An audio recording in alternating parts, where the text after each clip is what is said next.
پهلوان 27 ساله فدراسیون روسیه با خلعت سفید است. در 88 رقابت سطح با نفوذ مبارزه برده است و 28 غلبه‌اش توسط پرتافت جالب یا امتیازی ایپان به دست آمده است.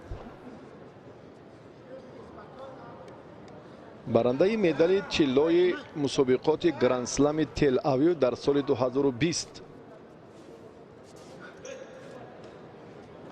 سال 2021 فوریه همین سال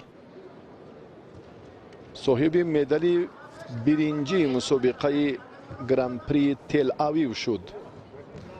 در ردبندی خیلی موقعش استوار است. در زینه 14 قرار دارد. 3807 خال دارد. اکنون داور مجبور است در این روند برای دستفشاری هر دو هم مجازات دهد. برنده مدال نقره مسابقات قهرمانی آسیا میان جوانان در سال 2016 اکمل مرادوف. اما اینجا اندکی دیگر اکنون خواه و نخواه داور این رو هم زود پیخست میکند و ببینید بله چنین هم هست.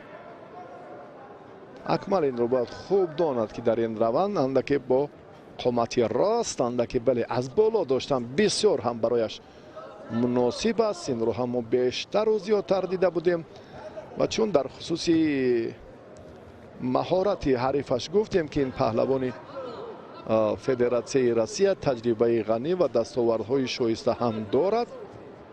اکمل باید نه حراست و دل پرانه مبارزه برد.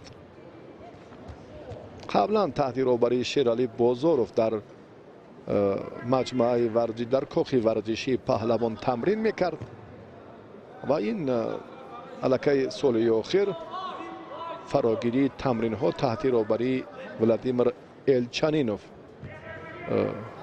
این ورزشگر تکمیل هنر کرد که فکر میکنم اندکی این هم به جریان بالا رفتن ملکش تاثیر رسانید. یعنی تاثیر خوب نی براستی. فکر میکنم اگر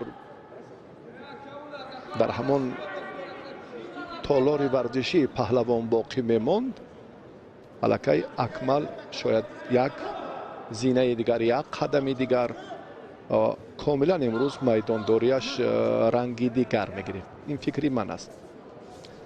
اما در تمرین یلچنینوف چون دیدیم که الکی کار به آن طلباتی که بیشتر خود مسئولین میخواهند آن چنان نیست.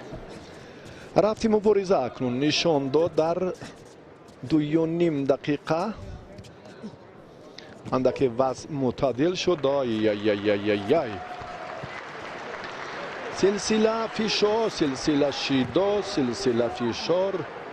آن همین حالتی که خیلی هم نگران کرد ما را و مخلصان گشتین جدا را هم براستی.